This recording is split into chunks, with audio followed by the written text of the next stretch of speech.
Assalamualaikum warahmatullahi wabarakatuh. Di sini saya akan melanjutkan tugas pertemuan 2, yaitu untuk menyimak video dari dasar halaman web tutorial. Sebelumnya saya mohon maaf jika videonya tidak sampai akhir karena keterbatasan device. Karena video sebelumnya sudah saya tonton juga, ini saya akan mengulanginya. Namanya JavaScript tutorial, dan ini khusus untuk seputaran JavaScript. Buat kalian yang masih pemula pengen belajar dari nol, itu ada playlistnya, bisa dicek di homepage gua atau masuk ke menu playlist ini, atau kalian bisa klik juga di bagian judul dari playlistnya di sini. Kalau kalian klik akan muncul nggak banyak sih, masih 2 video, jadi bakalan gua update terus untuk playlist JavaScriptnya. Nanti kalau kalian cek ke dalam playlistnya, di sini bakal sesuai urutan ya. Jadi yang paling atas tuh yang awal, terus lanjut ke 2, 3, 4, 5, 6 sampai seterusnya. Cuman memang kalau dibilang struktur nggak terlalu terstruktur juga, tapi intinya semua materi JavaScript akan gua masukkan ke playlist ini, dan kalian bisa pilih sesuai dengan judulnya. Semua yang gua masukin berupa JavaScript ke dalam playlist ini dulu, bahkan gitu ya. Gua belajar apa aja akan gua masukkan ke sini. Kita langsung masuk aja ke video kali ini. Kita akan belajar yang namanya DOM atau Dokumen Objek Model.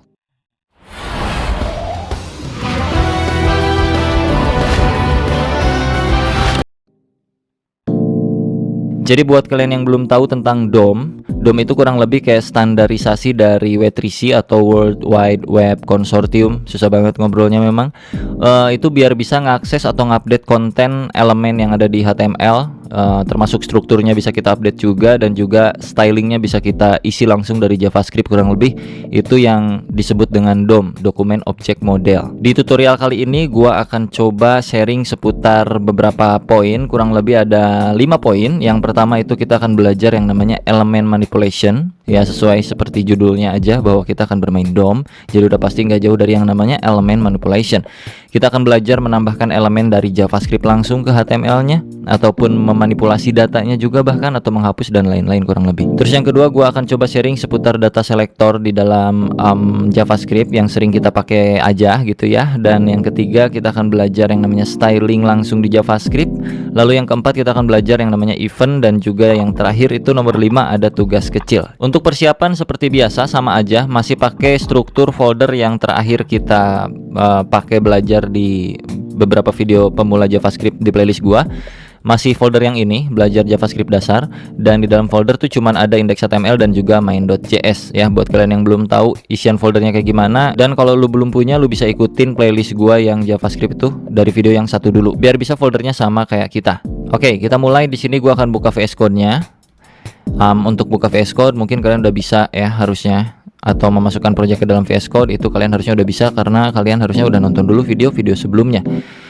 Oke, di sini ada index HTML, gua rekap sedikit, dan juga di sini main.js gua kosongkan, nggak ada apa-apa karena kita akan belajar dari nol lagi untuk DOM, Dokumen Objek Model, karena itu berbeda ranah dari yang sebelumnya di tutorial gua di playlist JavaScript-nya. Untuk index HTML-nya itu cukup kita panggil JavaScript-nya doang. Di sini di baris ke-7 kurang lebih di HTML-nya itu kita integrasikan main.js-nya ke dalam HTML sini kayak begini. Oke, di sini strukturnya cuma punya title doang. Title-nya di sini ada D. Afrizal, dan juga ada H1 belajar JavaScript dasar. Kita mulai dokumen objek model yang pertama di main.js. Kita akan coba mengubah isian dari indeks HTML ini lewat JavaScript tanpa kita ngoding di HTML-nya. Oke, itu tujuan kurang lebih kalau kita bermain DOM, salah satunya itu ya.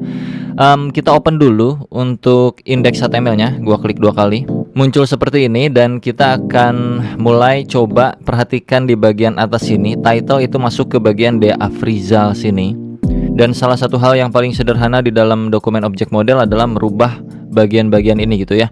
D. Afrizal akan kita ganti dengan kata-kata lain. Di dalam indeks HTML itu ada D. Afrizal, gue nggak akan ubah, jadi kita ubah dari main.js.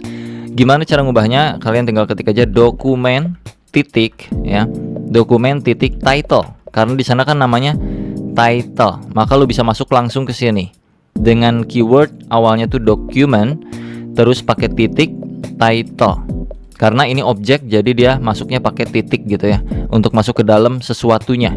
Dokumen tuh bawaan dari sononya, dari JavaScriptnya, lu nggak usah terlalu banyak mikirin ini. Ini bagian dari window object kalau nggak salah, gue lupa juga dah secara teorinya. Tapi intinya kalau mau masuk ke bagian title, lu ketik aja dokumen.title. Cuman sebelum kita ubah, lu mesti tahu dulu apa isi dari dokumen.title sebenarnya, ada atau enggak. Dengan cara troubleshooting yang selalu gua bilang, dengan cara apa? Masih ingat? Console.log dalam kurung dokumen.title. Jangan lupa di save. Terus lu pergi ke browser lagi dan refresh browsernya. Kalau tidak terjadi apa-apa karena di sini kita bermainnya console log, maka kita pergi ke klik kanan, inspect, cari di bagian konsol sini. Oke, konsol Dea Afrizal. Jadi dokumen title saat ini adalah Dea Afrizal. Mana tadi? Aduh. Nah, ini ya. Sekarang kalau kita ubah dokumen.title, ini masih nyambung dengan materi yang kemarin ya, materi yang assignment to variable, kurang lebih assignment values to variable. Jadi kita masukin values baru untuk title, yaitu taruh aja di sini, siapa nama lu? Fikri Gobles misalnya gitu ya. Fikri Gobles. Lu save lagi. Oke. Lu lihat ke bagian browser, kalau lu refresh, bagian title di bagian sininya, di bagian tab browsernya itu berubah jadi Fikri Gobles. Kalau kita console log di bagian sini untuk dokumennya lagi, console.log dokumen.title, maka title terakhir itu akan menjadi, kalau kita refresh, Fikri Gobles. Yang awalnya Dea Afrizal berubah menjadi Fikri Gobles. Itu materi pertamanya, sederhana. Kita nggak akan terlalu banyak mainin si title, jadi ini konsol gua hapus dulu.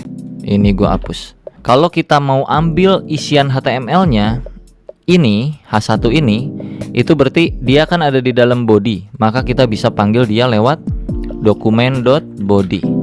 Cara mengetahuinya seperti biasa, troubleshooting dengan cara console log dulu aja. Console.log save. Lu akan lihat ada apa aja elemen yang ada di dalam body. Kalau kita refresh browsernya, body muncul ke sini dan isinya adalah H1 belajar JavaScript dasar bla bla bla bla bla bla. Sekarang gua akan hapus H1-nya biar kita bermain full dari JavaScript-nya aja. H1 di HTML-nya kita hapus semua. Oke, sisain cuman script doang sini. Dan ini kayak begini. Jadi kalau kita save di browser tidak akan muncul apa-apa, dan kita akan munculkan lewat JavaScript di sini. Oke, dokumen.body itu kan isi dari bodinya. Nah, isi dari bodinya kita bisa timpah dengan sesuatu hal. Caranya, kita bikin variabel dulu biar gampang untuk dokumen bodinya. Bikinlah cons body di sini sama dengan dokumen body. Jadi nanti untuk mengakses bagian elemen body itu tinggal panggil body tanpa harus panggil dokumen.body biar agak lebih ringkas gitu ya. Dan kalau lu mau isi bagian bodinya dengan sesuatu, lu bisa pakai yang namanya body append. Dalam kurung isi apa yang mau lu keluarkan di browser gitu. Taruhlah di sini seperti biasa ya, hello world. Hello world. Ya begitu. Save. Kalau lu refresh ke bagian sini, maka hello world akan muncul ke dalam browsernya. Yang artinya append itu untuk mengisikan sesuatu ke dalam sebuah elemen. Nah, di sini elemennya adalah si body. Ya, kalau body pakai sama dengan kayak title bisa nggak bang? Mari kita coba. Body sama dengan hello world. Save. Kalau di refresh nggak bisa.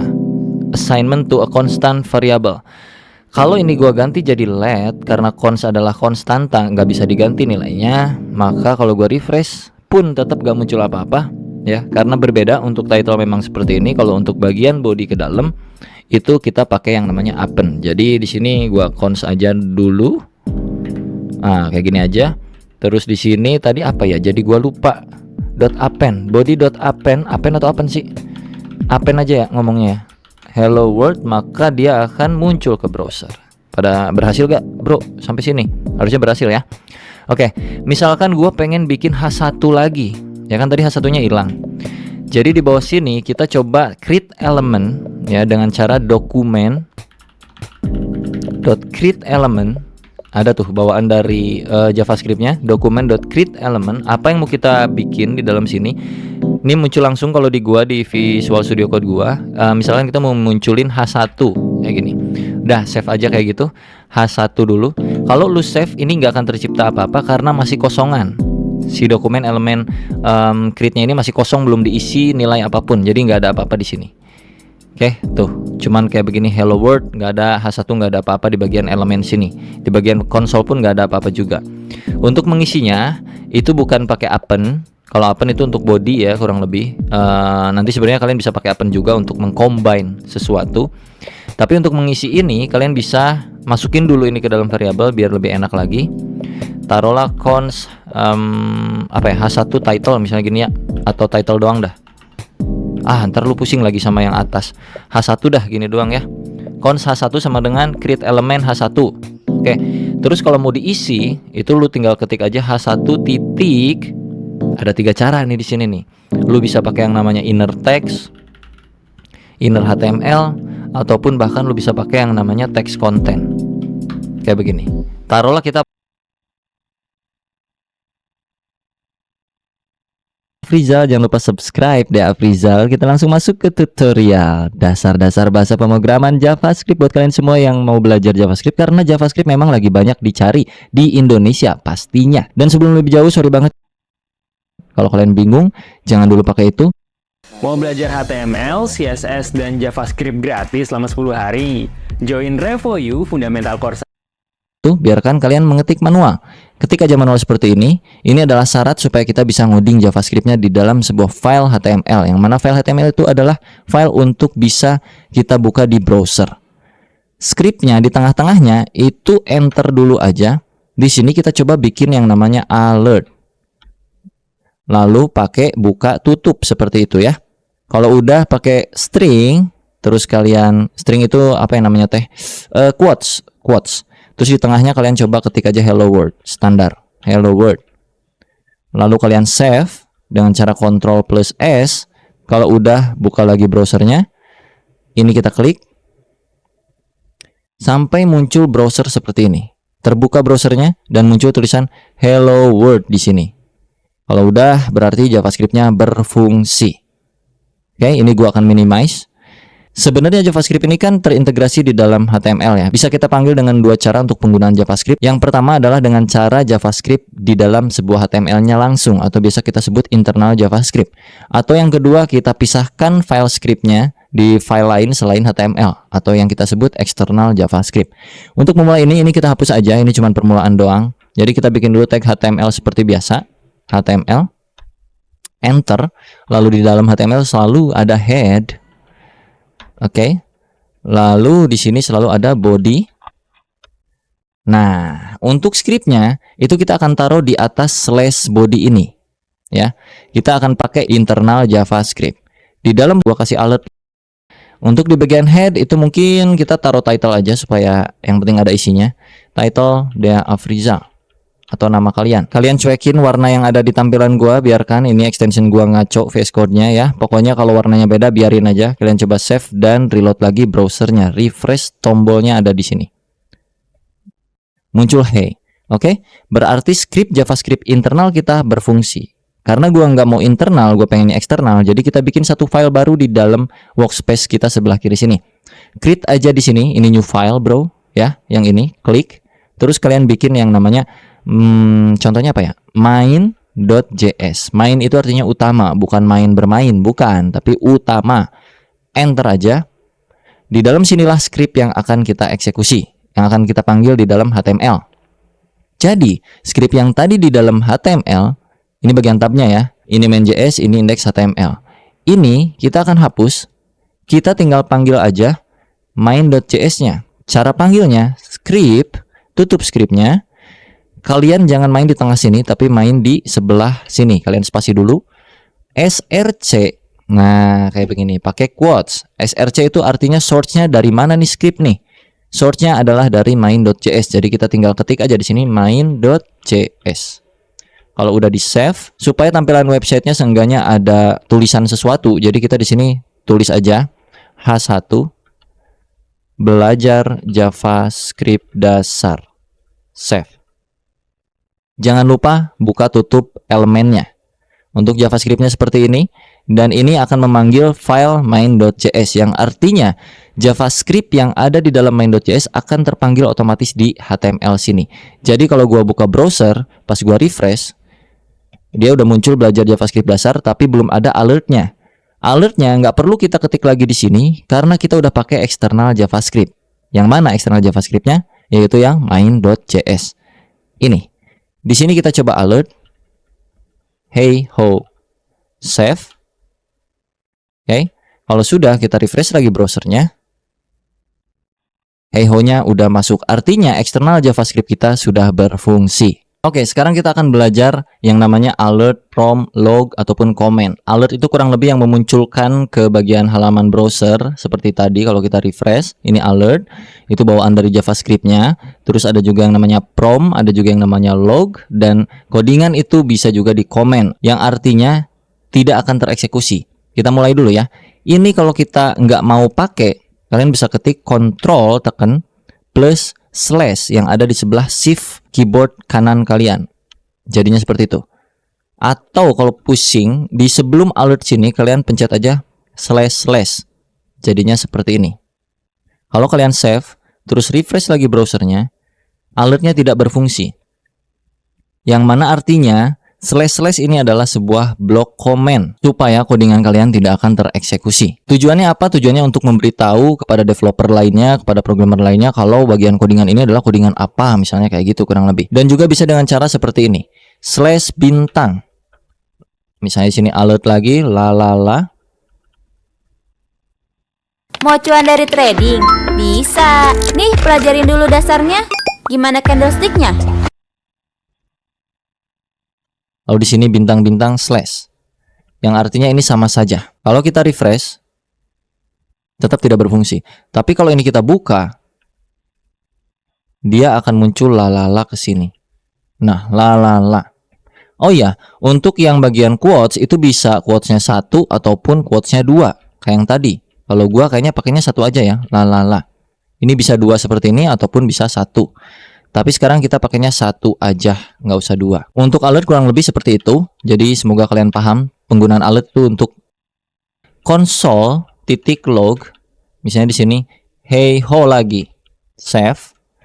Apa bedanya dengan alert? Si console log ini akan muncul ke halaman yang berbeda, bukan di bagian pop up. Kalau kalian ini save, jangan lupa Ctrl S ya untuk nge-save ya. Kalau nggak di Ctrl S atau nggak di save itu nggak akan berubah. Jadi pas kalian reload di sini tidak terjadi apa-apa, tidak seperti alert, bro. Kalau alert kan muncul pop-up. Kalau console log itu ada di bagian sini, perhatikan. Klik kanan di browser kosongan ini, bagian inspect diklik di paling bawah sini, akan muncul seperti ini ya, bro. Sama kan ya? Pergi ke bagian console sini. Lalu hey ho-nya ada di sini. Nah, ini yang dinamakan untuk kebutuhan troubleshooting ke depannya. Biasanya kita kalau kerja itu troubleshooting ya, kalau di bagian JavaScript itu via log atau console log seperti ini. Jadi nanti data ataupun apapun yang kita bikin itu biasanya muncul dulu di sini sebelum kita eksekusi untuk munculkan kayak macam fitur-fiturnya ke dalam browser gitu, ke dalam user interface yang bisa dilihat sama orang. Nah, kalau di sini itu sebagai troubleshooting atau debugging di dalam proses pengembangan development web, kurang lebih kayak gitu. Lalu di poin ketiga kita kali ini ada yang namanya prompt. Kalau kalian di sini ketika lalu di dalamnya string, masukkan misalnya, lalu kalian buka lagi browsernya, prompt itu artinya akan memunculkan pop-up, tapi sekaligus juga menyuruh usernya untuk mengisikan isian pop-up-nya apa. Ini gua close dulu by the way console log-nya. Kita refresh, akan muncul seperti ini. Masukkan usia Anda, taruhlah di sini 30. Oke. Tidak terjadi apa-apa karena kita belum melakukan apapun terhadap sintaks yang udah kita bikin saat ini, bro. Baru cuman kayak ginian doang ya, pastinya belum ada apa-apanya dong, belum ada interaksinya. Jadi kita masuk ke materi berikutnya yaitu variabel. Ini di bawah sini gua akan bikin yang namanya variabel. Variabel itu boleh inputan dari user ataupun sebuah nilai. Gua bakal bikin variabel untuk menampung usia kita. Untuk membuat variabel di JavaScript itu bisa pakai var spasi, nama variabelnya apa, taruhlah usia. Lalu diikuti dengan sama dengan, setelah sama dengan adalah nilainya. Nilai usianya berapa? Taruh usia gua 30. Oke. Kalau udah kayak gini di save aja. Untuk bagian prompt itu gua akan hapus dulu. Seperti itu. Untuk bagian console log gua akan pindahkan ke bawah. Ini di cut, Ctrl X. Ini di bawah kalian Ctrl V, paste. Oke, setelah hey ho, kalian tambahkan di sini sedikit. Hey ho, usia kamu adalah spasi. Di sini pakai plus. Masukinlah variabel ini usia ke sini. Yang artinya hey ho, usia kamu adalah plus usia. Maksudnya di sini adalah kita akan mencari tahu nilai dari usia itu berapa sih gitu. Makanya dipanggil di konsol log, usia kamu itu berapa? Yang mana di sini nilai usia adalah 30. Maka nanti ke konsol akan muncul, hey ho, usia kamu adalah 30 gitu. Kita coba ya. Save, terus pergi ke browser, refresh, inspect elemen lagi, terus pergi ke bagian konsol. Kalau nggak muncul, ini ada di bagian sini, konsol. Hey ho, usia kamu adalah 30. Artinya, variabel usia berhasil dibuat, bro. Ini usia udah berfungsi dengan variabel bernilai 30. Nah, untuk bikin variabel itu ada banyak cara. Yang pertama bisa pakai var untuk menampung variabelnya, atau menggunakan cons untuk menampung variabel juga sama. Con x misalnya sama dengan 1. Dan juga ada let. Let y sama dengan 2, misalnya kayak gitu.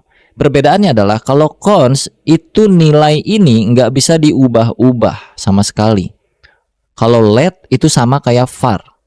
Let itu nilainya bisa berubah. Cons itu kayak konstanta. Kalau let itu kayak biarin lah, ya kan, bahasa Indonesianya hapus lagi. Cons usia sama dengan 30. Kita save, kita refresh lagi browsernya. Masih sama hasilnya. Lalu kalau misalkan kita assign lagi nilai baru terhadap variabel ini, yang mana variabel itu bisa ditimpah nilainya. Ini nilai awalnya adalah 30, terus kita timpah usia sama dengan 35. Save. Ini akan terjadi error karena usia sudah fix nilainya, bro. Dengan variabel bertipe konstanta ini, 30-nya tuh udah fix, nggak bisa diubah. Mungkin cukup sekian video simak dari saya, karena keterbatasan dan juga ada kerusakan dalam pada speaker di laptop saya yang saya gunakan ini. Saya mohon maaf. Saya akhiri. Wassalamualaikum warahmatullahi wabarakatuh.